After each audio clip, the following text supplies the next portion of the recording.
안녕하세요. 한준TV에서 이미 김민재 선수가 리버풀과 연결되고 있다. 리버풀이 김민재 선수 영입에 뛰어들었고 바이아웃 조항이 발동되는 올해 여름 맨체스터 유나이티드와 리버풀이 경쟁한다라는 보도에 대해서 원문도 살펴보고 내막이나 상세한 내용들 체크해드린 바가 있는데 또 왜 만드냐라고 좀 하실 수 있을 것 같아요. 새로운 보도가 나왔기 때문입니다. 여름 이적 시장의 바이아웃이 아닌 1월 이적 시장에 당장 뛰어들 수 있다라는 보도가 무시할 수 없는 매체들에서 나왔기 때문에 대체 어떻게 된 일인지 부버지 김현민 기자와 함께 팩트 체크 해보는 시간 준비했고요. 또 하나 그 외에 지금 구육지라고 하죠. 2022 카타르 월드컵을 참가했던 황인범, 김민재 선수와 함께 대표팀에서 활약했던 나상호 선수의 유럽 이적설 등 다양한 또 한국 선수의 유럽 이적설까지 총 점검해보도록 하겠습니다. 우선 많은 분들이 궁금해하시는 김민재 선수 이적설 좀 어떻게 된 거죠?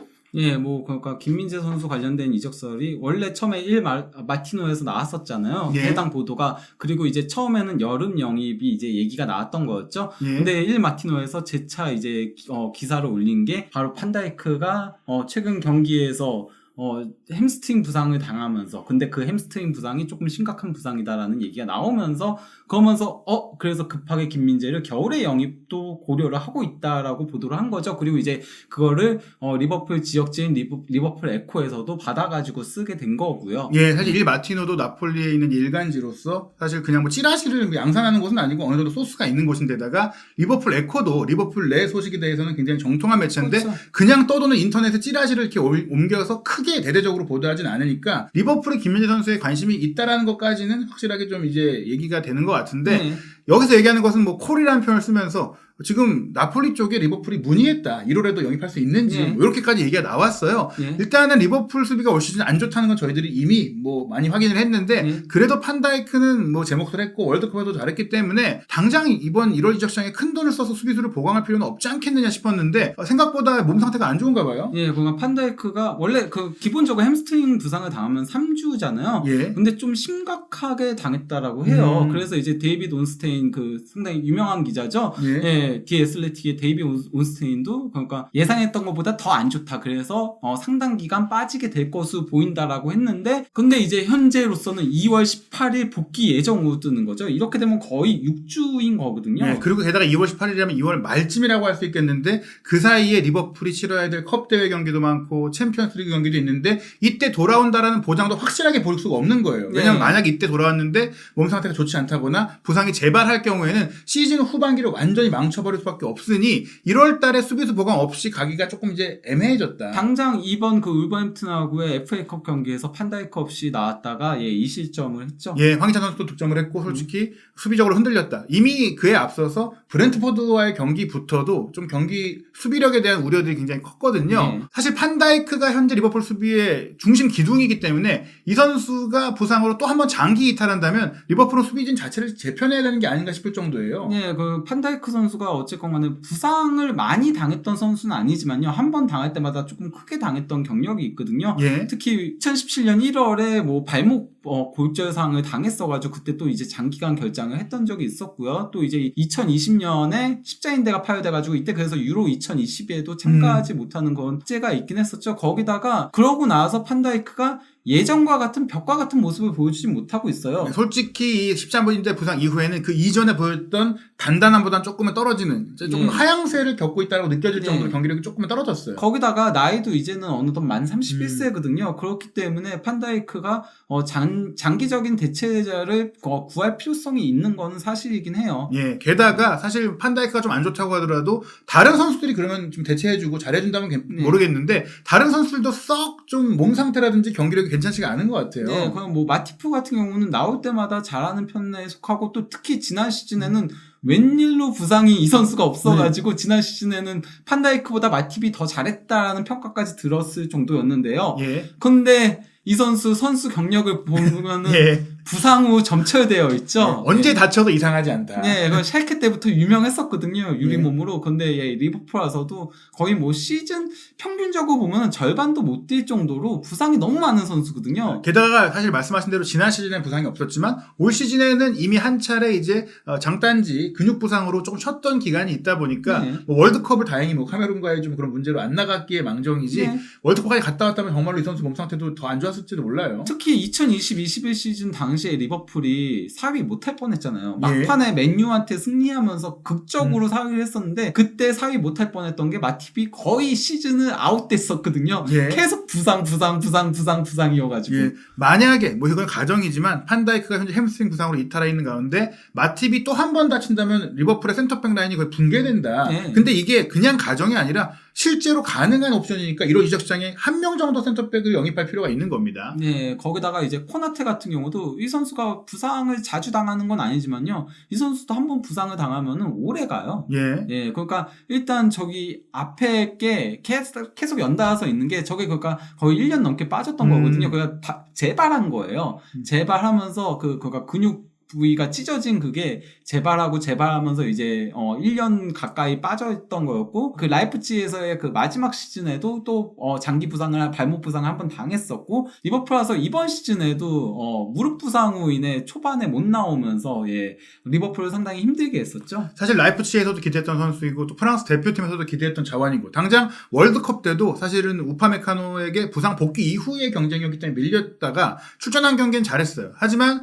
또 월드컵 끝나고 와서 치른 경기들에서 흔들리는 모습을 보이고 그렇죠. 있고 게다가 지금 둘 다 부상이 많은 베테랑 속에서 그 대체할 수 있는 좀 장기적인 선수로 이 선수를 데려오긴 했으나 만약에 또 왜 재수없는 일은 나올 수 있고 실제로 그렇죠. 리버풀이 지난 시즌에도 부상이 막 무르르 나오면서 고전했었는데 그리고 부상을 보면요 예. 한 포지션에서 한꺼번에 나오는 경우들이 많거든요. 왜냐면요 이게 장기 부상 후 한두 명이 빠지게 되면 남은 선수들이 무리해서 뛰어요. 그렇죠. 뎁스가 얇아지는 거죠. 그렇죠. 무리해서 뛰다 보면 부상이 또 그 선수들까지 당하게 되는 거거든요. 예, 그래서 판다이크가 지금 없는 상태면 코나테가 지금 몸이 안 올라왔어도 많이 뛰어야 되는 상태에다가 마티프까지 빠지면은 코나테로 시즌을 다 치러야 된다. 여러 대회를. 그러면 사실 리버풀의 운영이 어려워지고 부상이 또 생길 수가 있는데 그래도 물론 뭐 조고메즈가 있긴 한데요. 조고메즈는 솔직히 우리가 알고 있던 그 조고메즈가 지금 아닙니다. 네, 그건 조고메스도 부상 후 점쳐야 되는 선수잖아요. 그렇죠. 예. 부상 엄청. 그러니까 리버풀은 일단 1, 2, 3, 4 센터백들이 지금 다 부상 위험이 있는 선수들인 거예요. 예. 거기에 그나마 건강한 선수가 나다니엘 필립스 딱 한 명인데 예.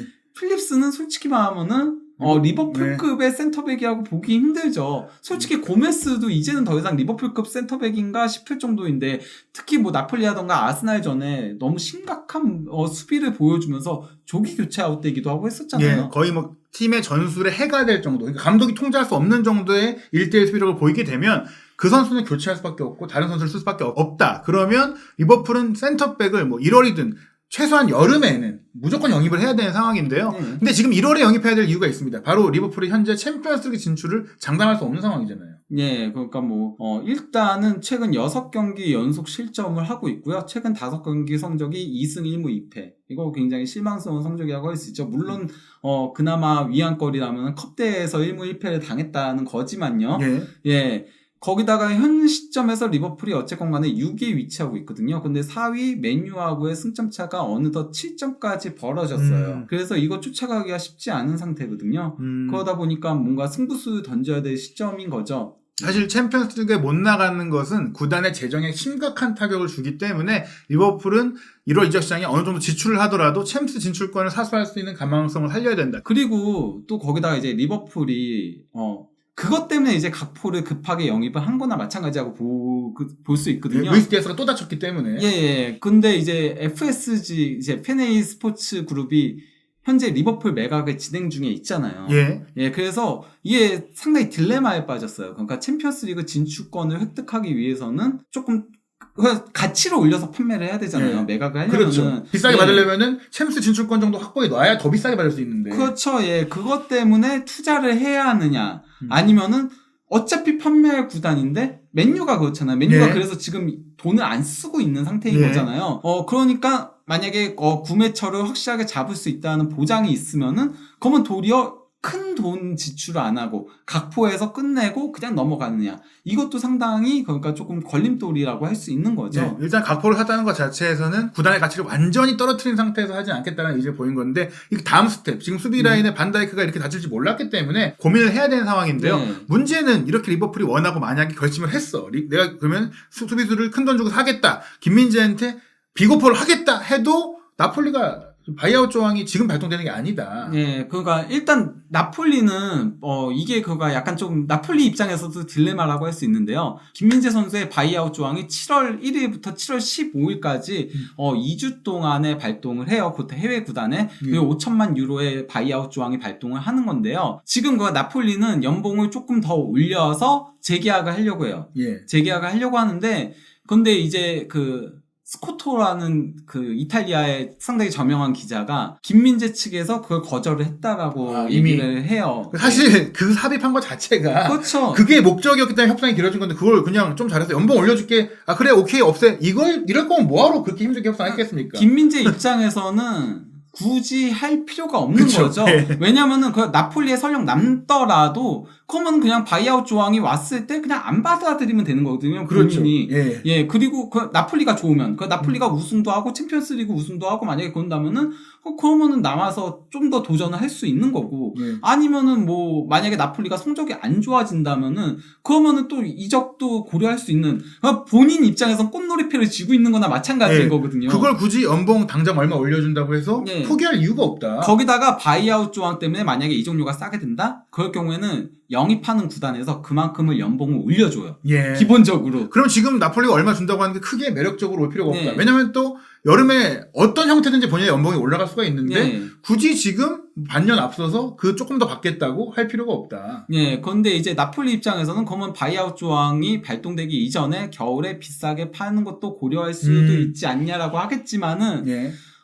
그렇다고 해서 뭐 8천만 유로, 그 현재 나오고 있는 얘기는 최소 8천만 유로 이상은 받아야 된다라는 얘기들이 나오고 있기도 하고요. 예. 근데 이제 나폴리는 어쨌건 간에 1월에는 절대 팔지 않을 거라는 얘기들이 나오고 있거든요. 예, 왜냐면은 나폴리가 구단 역사상 두 번째 우승에 도전을 하고 있습니다. 세리에A. 그러니까 이제 마라도나가 뛰었던 네. 그 1990년, 89년, 90년, 80년대 말에 우승한 이후 33년 만에 우승의 기회가 온 거거든요. 네. 그렇기 때문에 최대한 재계약을 하려고 하는 거고 그리고 무조건 흡이차 크바라첼리아와 김민재는 잡는다.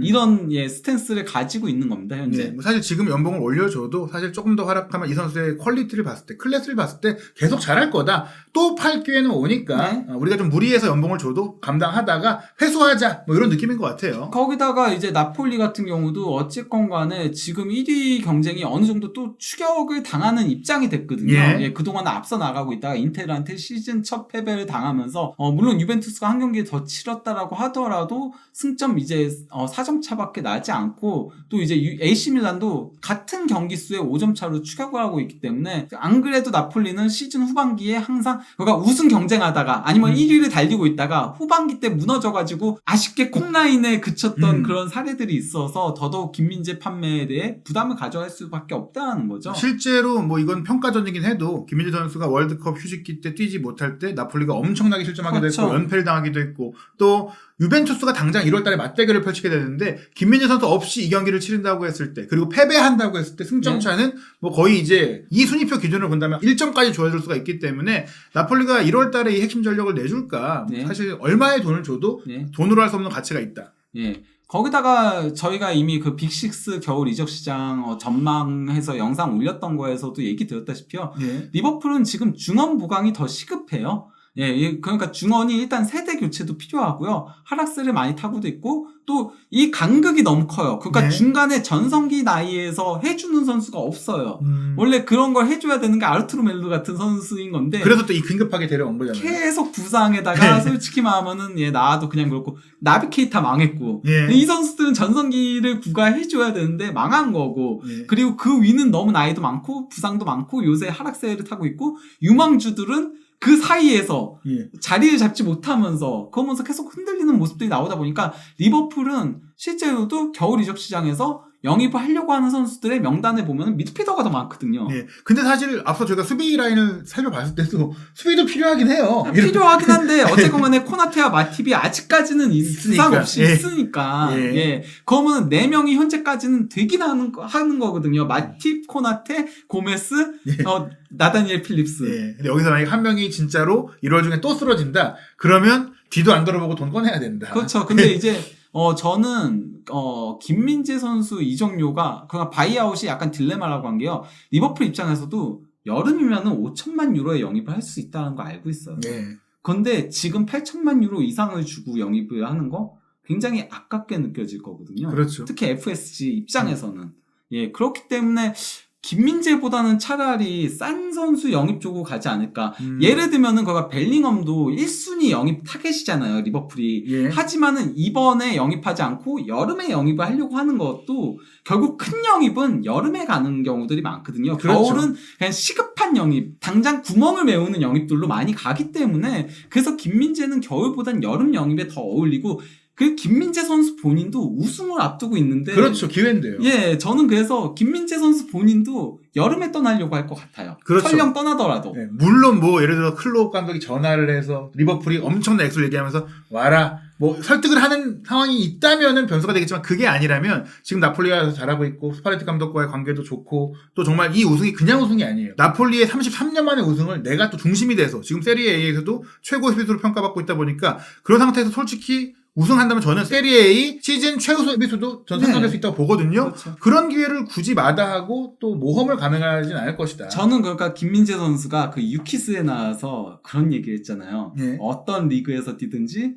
시즌 베스트 11에 들고 싶다. 예. 이거 약간 좀 의미심장했어요. 그렇죠. 내가 뭐 얘기 많은 건 맞지만 올 시즌 끝날 때까지 나폴리에 있는다. 그리고 그래서 전 날짜 정해놓은 것도 확실하다고 생각해요. 이게 구단을 위해서도 좋아요. 왜냐면 그 기간에 협상에서 떠나면 충분히 대체자를 구할 수가 있는 시간이 남고 선수 입장에서도 질질 끌다가 프리시즌에서 몸을 못 만드는 우려를 딛고 내가 그냥 선택해서 그 2주 동안만 딱 신경 쓸 거 없이 네. 아니, 다른 기간 신경 쓸 거 없이 협상해서 딱 가겠다. 굉장히 영리한 계약이거든요. 네, 저도 그렇게 생각을 합니다. 근데 그거를 뭐 지금 나폴리가 재계약해서 포기할 리도 없고 네. 또 굳이 1월 달에 다른 팀으로 갈 필요는 없다. 그래서 그래서 제가 그 김민재 선수 여름 이적 얘기 들었을 때 그러니까 에이전시 쪽하고도 얘기도 해보고 했었거든요. 그리고 이제 전문 그 통역을 하시던 분하고도 대화를 하고 했었는데 원래 김민재 선수는 스타드렌 쪽에 더 가까웠다라고 얘기해요. 실제로도 상당히 가까웠는데 나폴리 쪽에서 적극적으로 구애를 보내서 갔다라고 얘기가 떴었거든요. 그리고 거기에는 저는 이 바이아웃 조항이 매우 크게 작용을 했다라고 생각을 해요. 아주 흔치 않은. 게다가 사실 김민재 선수가 그 당시에 유럽 내에서 그렇게 좀 협상에서 큰 목소리를 낼 정도의 명성이 있진 않았는데 그런 조건을 나폴리가 수용했다는 거는 급했죠, 나폴리도. 그렇죠. 풀리발리가 또 나가는 상태였기 때문에 어찌됐거나 김민재 선수의 현재까지 상황을 보자면 리버풀의 수비 영입이 급한 건 맞지만 필요한 건 맞지만 양자의 모든 상황을 봤을 때는 여름 이적 가능성이 높다. 네. 네, 그렇게 정리할 수 있겠고요. 그리고 이제 이강인 선수에 대해서 저희가 뭐 따로 영상으로 통해서 드리긴 했지만 1월 달에 옮길 가능성이 김민재 선수보다는 높습니다. 예, 뭐 그러니까 보도가 나온 상태긴 한데요. 근데 이것도 뭐 어쨌건 간에 아무리 마테오 모레토 기자가 조금 정통한 기자라고 하더라도 이 기자의 전문 분야는 아틀레티코 마드리드이기도 하고요. 그러니까 마요르카가 아니기도 하니까 추가 보도들이 나오는 걸 조금 지켜볼 필요성은 있긴 하죠. 예. 90%라는 좀 자극적인 그 수치를 좀 기입을 했기 때문에 좀 더 화제가 되고 있는 건데요. 약간 데라르 모레로 따라가는 거 아닐까요? 네, 저도 그걸로 약간 재밌어서. 그런 부분에 있어서 좀 후회를 하고 있어요. 예전에 워낙 이거 확실한 얘기다 이렇게 듣고 사실 이런 얘기를 들을 때 그런 퍼센트 얘기를 직접 그 소스를 통해서 듣기도 해서 제가 전달했던 바가 있는데 신중해야 된다. 이 퍼센트. 물론 뭐 10% 여지가 내가 남겨놨다 하더라도 요 정도면 거의 뭐 간다고 좀 느껴지게 되니까요. 네. 어찌됐거나 이강인 선수도 마찬가지예요. 조금만 설명을 드리면 마요르카에서 그래도 믿음을 감독의 신뢰를 받고 꾸준히 뛰고 있고 본인이 그걸 통해서 또 월드컵까지 갔기 때문에 아주 좋은 뭐 제안이 아니고 아주 확실한 주전 보장이 아니면 이강인 선수도 시즌은 다 마칠 가능성이 높다. 저는 개인적인 생각은요. 잔류 가능성을 더 높게 보고 있습니다. 개인적으로는 저도 개인적으로 느낌상으로 봤을 때는 무리하게 1월달 시즌 중에 가진 않을 것 같고 그 게다가 이유는 뭐 아까 사석에서 얘기를 했죠. 그리고 또 하나 저도 강조하고 싶은 그 일정은 2023년에 항저우에서 아시안 게임이 열린다. 이 부분이 또 이강인 선수의 커리어에 중요하기 때문에 굳이 이제 그 1월 달에 이적하는 것은 리스크가 있다 말씀드릴 수 있겠습니다. 저도 그렇게 생각하고 있습니다. 그 추가적인 얘기들은 또 후속 보도나 저희들이 직접 취재한 내용이 가미되면 또 얘기 드리고요. 또 하나 주목할 선수가 바로 황희범 선수인데 사실 2022 카타르 월드컵 전까지는 또 축구 전문가들이든지 또 많은 또 축구인들이 이 황희범 선수의 가치를 다 알고 있었지만 대중들에 있어서는 신뢰를 못 받고 있었어요. 하지만 월드컵을 딱 보고 왜 황인범이 또 벤투호에서 최고의 미드필더였는지 왜 주전 미드필더였는지를 보여줬고 또 올림피아코스에서도 잘해왔기 때문에 이적설들이 꽤 있었거든요. 특히 독일 팀들과 연결된 소문들이 많았는데 월드컵에서 잘했으니까 솔직히 더 많이 나오겠지 싶었는데 오히려 이적 시장이 열렸는데 완전히 사라졌죠. 없어요. 그러니까 저희가 이거 관련해가지고 보도를 당시에 그러니까 내용들을 조금 설명을 해서 하긴 했었잖아요. 예. 근데 그래서 저희도 그때 찍으면서 월드컵 이후엔 더 많이 나올 거라고 생각을 했었는데 사라졌잖아요. 예. 이거에 대해서 제가 조금 알아봤거든요. 알아보니까 결국 분데스리가 팀들이 그래도 황인범 영입에 대해서 약간 조금 꺼려하고 있는 부분들이 있는 게 어떤 거냐면요. 예. 바로 그 올림피아코스 가게 됐을 때 그 제3국을 통해서 그렇게 협상을 했던 그런 부분들 있잖아요. 이 러시아 팀에 있었기 때문에. 예, 그 러시아 우크라이나 전쟁 때문에 아예 은행이 동결이 됐어가지고 예, 그런 그 루빈 카잔에게 이적료를 지출했을 때 그런 문제들이 있어서 그런 거에 대한 우려점도 있는데다가 또 올림피아코스가 영입한 지 6개월밖에 안 됐잖아요. 그러다 보니까 판매할 생각이 없다라고 하더라고요. 예, 사실 뭐 정말 원한다면 그런 문제들까지도 이미 올림피아코스 소속이 됐기 때문에 풀 수는 그렇죠. 있는데 적극적으로 추진하기에는 이 1월 이적 시장에는 좀 쉽지 않다. 네, 그래서 황인범 선수에 대해서는 관심은 계속 가져 하더라도 지켜보는 입장인 거지 겨울 영입은 아니다라는 거죠. 예, 실제적으로는 여름 이적 시장이 됐을 때 사실 그때면은 황인범 선수가 그리스에서 한 시즌을 잘 보냈고 어느 정도 이제 뭐가 마무리가 되고 독일의 다른 팀들이라든지 유럽 다른 팀들도 선수 정리를 하는 과정 속에 충분히 움직일 수 있으니까 네. 황인범 선수에 대한 관심이 아예 사라진 건 아니고 1월 이적만 네. 조금 이제 안 될 것 같다. 그리고 그때 얘기 드렸었을 때 프라이부르크 같은 경우는 그러니까 현재로서도 뎁스가 조금 얇다고 했잖아요, 주건이. 네. 근데 프라이부르크를 제외한 나머지 팀들은 현재로서는 뎁스가 어느 정도 되긴 하거든요. 근데 이제 계약 만료를 앞두고 있는데 아직까지 재계약을 하지 않은 선수들이 있으니까 그럼 그 선수들이 떠난다면은 그 대체자로 황인범 선수를 이제 바로 픽을 할 가능성이 높게 되는 거죠. 네, 결국에는 여름 이적 시장에는 황인범 선수가 올림피아코스를 떠나서 분데스리가 혹은 뭐 다른 유럽의 좀 더 좋은 리그의 팀으로 갈 가능성이 있다. 다만 근데 이제 올림피아코스가 일단 구단주가 바쁘잖아요. 그렇죠. 굳이 예. 내가 남기고 싶으면 남길 수 있고. 그리고 또 노팅엄 포레스트가 현재 14위까지 올라갔거든요. 그쵸. 갑자기 요새 네. 성적을 요새 강팀들을 잡으면서 네. 홈 성적이 너무 좋아가지고 그 원정은 완전히 최악인데 홈 성적 덕에 14위까지 올라왔기 때문에 잔류한다면은 황인범 선수를 데려갈 수도 있는 거죠. 사실상 연결된 구단이니까요. 실제로 황인범 선수가 올림피아코스를 택할 때 직접 그런 얘기를 하기도 네. 했어요. 사실 이 구단주가 그렇죠. 노팅엄이랑 갔기 때문에 사실 프리미어리그도 내가 가보고 싶은데 네. 그 부분도 염두에 두고 올림피아코스를 고른 것이다. 그렇죠. 그 얘기인즉슨 올림피아코스도 황인범 선수에게 제안을 할 때 그 부분을 얘기했을 것이다. 네. 우리가 잘하면 노팅엄으로 갈 수 있는 기회도 열릴 수 있다. 그런 부분까지 본다면 황인범 선수 올해 여름에는 이 폼을 유지한다면 좀 빅리그로 갈 가능성이 있다. 네. 그리고 이제 또 하나의 이름이 나왔는데요. 김민재 선수, 황인범 선수, 그리고 현재 울버햄튼에서 활약하고 있는 황희찬 선수까지 9육주인데 여기 한 명이 더 있어요. 이 유럽파들과 동갑내기 친구인 나상호 선수가 뭐 일본을 다녀왔던 바가 있지만 현재 FC 서울에서 활약하고 있는데 네. 황인범 선수의 영향 때문인지 그리스 언론에서 올림피아코스의 라이벌인 파나티나이코스가 나상호 영입에 관심이 있다 이런 보도를 네. 좀 하면서 사진까지 실었거든요. 예, 그러니까 황인범 선수가 왼쪽에 있고 오른쪽에 이제 나상호 선수가 있는 거죠. 예. 근데 저는 나상호 선수 관련해서는 딱히 들은 얘기가 없어가지고 예. 저는 뭐라고 얘기를 해야 될지 모르겠습니다. 예. 거기다가 그리스 언론사의 어느 정도가 어떤 언론사가 뭐 믿을만하고 이런 것도 잘 모르겠거든요. 예, 실제로 개인적으로. 그것도 모르는 뿐 아니라 솔직히 저희가 이 내용도 번역기를 돌려서 볼 정도로 솔직히 그리스어를 못합니다. 그렇죠. 그래서 제가 네. 이 보도 번역한 게 진짜 어떻게 맞는 건지까지 얘기하기 어려서 저희가 소개까지는 못 드리겠어요. 하지만 나왔다는 거, 관심 있다는 게 나왔다는 거. 근데 또 매체 이름도 스포트독 개거든요. 개소리인가? 이런 느낌도 있어. 근데 어쨌든 제가 확인한 바에 따르면 나상호 선수는 아무래도 친구들이 다 유럽에서 뛰고 있어서 본인이 유럽에 가고 싶은 의지가 굉장히 좀 강하다고 해요. 그러니까 뭐 그 강한 것과 별개로 근데 정말 파나티나이코스가 원하는지에 대해서는 잘 모르겠다는 거죠. 그렇죠. 그래서 이 선수도 같이 또 황인범, 김민재 선수와 함께 또 자카르타 팔렘방 아시안 게임을 통해서 금메달을 땄고 이미 군 문제에서 자유롭기 때문에 분명히 이제 유럽 진출을 추진할 가능성은 있는데 뭐 오퍼가 정말 오는 건지 뭐 어떻게 되는 건지에 대해서는 조금 더 이제 다른 매체들의 보도까지 살펴보고 또 FC 서울 쪽에 대해서 저희가 추가적으로 취재를 해서 체크해봐야 될 것 같고요. 그리고 또 이 엄원상 선수 지난 2022 시즌에 K리그 우승을 차지한 울산 현대에서 거의 뭐 에이스의 활약을 했었거든요. 네. 솔직히 이청용 선수가 주장으로서 MVP 받았지만 경기력만 놓고 본다면 엄원상 선수가 더 나았다는 얘기가 있을 정도. 이청용 선수도 그렇게 얘기했죠. 예. 내가 아니고 엄원상이 MVP를 탔어야 됐다라고 얘기했죠. 게다가 이 선수가 정말 아쉽게 월드컵 본선에 못 갔기 때문에 더더욱이나 이제 개인적으로는 엄원상 선수가 그런 좀 의지를 갖고 있을 것 같은데 페네르바체가 원한다는 보도가 이 포토맥이라는 또 튀르키예에서는 그래도 많이 알려진 매체에서 나왔어요. 그렇죠. 예. 그리고 조규성 선수 관련된 보도도 저기서 나왔었죠. 예. 근데 예.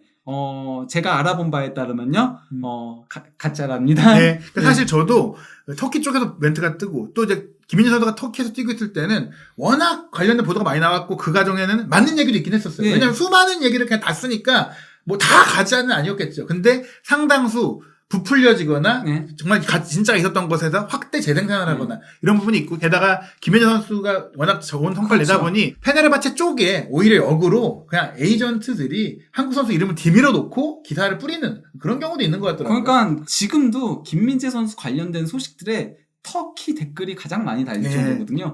심지어 김민재 선수 리버풀 이적설에도 터키 댓글 엄청 달리고요. 네. 그리고 또 이제 맨유 이적설에도 터키 댓글 막 보면서 자랑스러운 우리의 선수 이거 엄청 달리거든요. 네. 김민재 활약했다 하면은 터키 댓글로 도배가 돼요. 네, 역시 우리가 예. 잘 픽한 선수였다. 그러다 보니까 페네르바체 관련돼서 한국 선수 하면은 기사가 팔려요. 그렇죠. 저는 그래서 조금 한국 선수 관련된 기사들이 계속 나오는 게 아닌가 싶어요. 이건 어떻게 보면 이제 페네르바체 팬들이 갖고 있는 김민재 선수에 대한 향수. 그래서 새로운 한국 스타가 와서 활약해주길 바라는 팬들의 마음을 조금 이제 이용해서 네. 많은 한국 선수 괜찮다 싶은 선수 신문팔이, 다 이제 조회수팔이. 올리는 거고 실제로 그 와정 속에 관심을 갖고 있는 선수도 있긴 있겠지만 저희가 확인한 바에 따르면 밀도 있게 오퍼가 간다거나 뭐 혹은 문의가 간 경우는 없다.